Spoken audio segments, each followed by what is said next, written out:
దైవజనమా, మనం జీవించే జీవితం ప్రభావితం అనేక కుటుంబాలకి, అనేక స్నేహితులకు, లేకపోతే పట్టణాలకి, లేకపోతే ప్రాంతాలకు ప్రభావితం చేయగలిగినటువంటి వ్యక్తిగా మనం ఉండాలని ఆశిస్తున్నాం.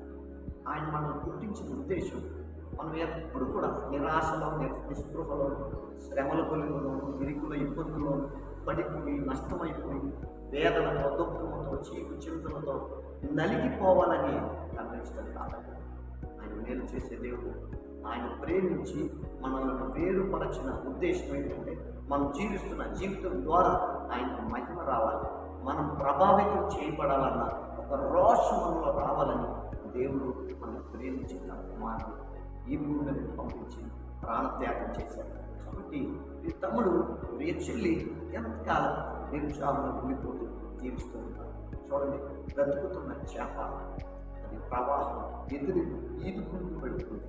చచ్చిపోతున్నటువంటి చేప అయితే ప్రవాహాన్ని కొట్టుకుని ముందుకు వచ్చేస్తుంది. చచ్చిపోయే చేప లాంటి జీవితాలు కాదు మనం దేవుడు గుర్తించి రోషం కలిగి బ్రతుకును సాధించి జీవితంలో మనం అనేక కుటుంబాలకి ప్రభావితంగా మార్చగలిగినటువంటి జీవితాన్ని మనం జీవించాలని దేవుడు తెలియపరుస్తున్నాడు. ఒక హనన్య, ఒక మిషాయి, హజర్య వంటి షడ్రక్, మేషక్, అబేద్నెగోలని ఆ బబులోను సంస్థానం దేవతల పేర్లు పెట్టినటువంటి యవనస్తులు రోషంగా దేవుని కోసం నిలబడ్డారు. లోకంలో ఆ పొట్టి డ్రెస్సులు, ఆ నాట్యాలతోనూ, ఆ డ్యాన్సులతోనూ, ఆ విందుల విహారాలకి చోటు ఇవ్వకుండా వారు తమ కాపాడుకుని, తమ రక్షణ భయముతో వణుకుతో కాపాడుకుని దేవుని యందు భయభక్తులు కలిగి నీతిమంతులుగాను, యథార్థవంతులుగాను, రోషము కలిగి జీవించారు. చివరికి అటువంటి జీవితంలో శ్రమ ఎదురైనను వారు తిరిగి వారుగా తలవంచలేదు. రోషం కలిగి మేము చనిపోవటానికి కూడా సిద్ధమే, మా దేవుడు మమ్మల్ని రక్షించడానికి సమర్థుడు, ఒకవేళ ఆయన మమ్మల్ని రక్షించకపోయినా మేము సిద్ధమే అని వారి ప్రాణాలు తెగించి ఆ యొక్క అగ్నిగుండంలో వెళ్ళడానికి దేవుడు ఆలోచన, దేవుడి చిత్తాన్ని ఎరిగిన వారు రోషంగా నిలబడినటువంటి ఆ ముగ్గురు యవనస్తులు ఆ యొక్క బబులోను దేశంలోని ప్రభావితం చేయబడినటువంటి దేవుడిని మహిమపరచగలిగినటువంటి యవనస్తులుగా చరిత్రలో దైవ పరిశుద్ధంగా రాయించారు.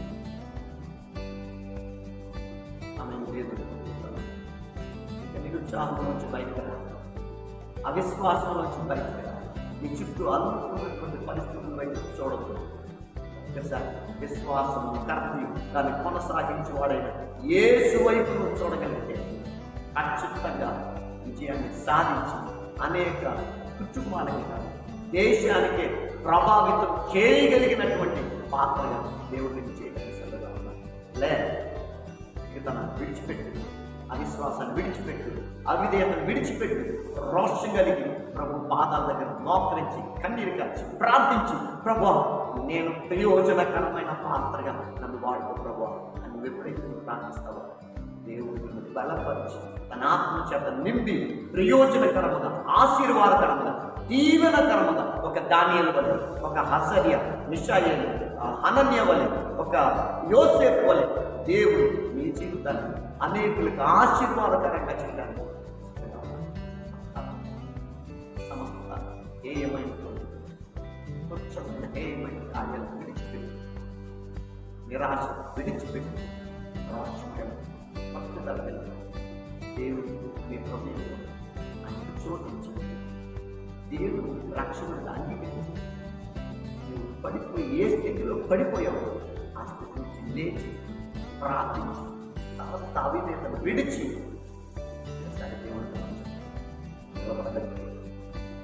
చదివిన వాడు, వంశం కలిగిన వాడు, సైన్యులకు అధిపతి యెహోవా ఆయన చేయి పట్టి ఆశీర్వాదం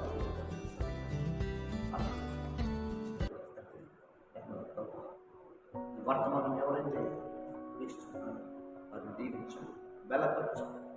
ఏ తమ్ముడైతే నిరాశలో ఉన్నాడో, ఏ చెల్లైతే నిరుత్సాహంలో ఉన్నాడో, ఆ ప్రతి నిరాశలో వచ్చి, ప్రతి దుఃఖం వచ్చి, ప్రతి వేదనకరమైన అనుభవం వచ్చి విడిపించి రక్షించి ఒక హనన్య వలె, మిషాయేలు వలె, హజర్య వలె, దానియేలు వలె రోషం కలిగి జీవించగలిగిన ప్రయోజనకరమైన పాత్రలుగా నడిపించి ప్రభా తిరిగి వారి ఇక ఎందుకు ఈ జీవితం అని, ఎందుకు ఈ బ్రతుకని, ఇక వ్యర్థమే అనుకుంటున్నటువంటి నిరాశలకు వెళ్ళిపోతున్న ప్రియ తల్లులను, ప్రియ తండ్రులను, ప్రియ కుటుంబ సభ్యులను జ్ఞాపకం చేసుకుని నీ చేయి పట్టి ముట్టి విడిపించి రక్షణ ఆనందంతో నిండి ఆశీర్వాదకరముగా ప్రతి ఒక్క అననుకూల వాతావరణం నుంచి విడిపించి నూతన కార్యాలతో, నూతన మేలుతో నింపి రోషం కలిగిన జీవితాన్ని జీవిస్తుంది. ప్రభావితం చేయగలిగినటువంటి పరిశుద్ధాత్మను పొందుకోగలిగిన వారే నూతన కార్యాలు వారి ద్వారా మీరు జరిగించి నామను మహిమపరిచి సిద్ధపరచు ఆశీర్వదిస్తూ యేసు నామములో ప్రార్థన. God bless you.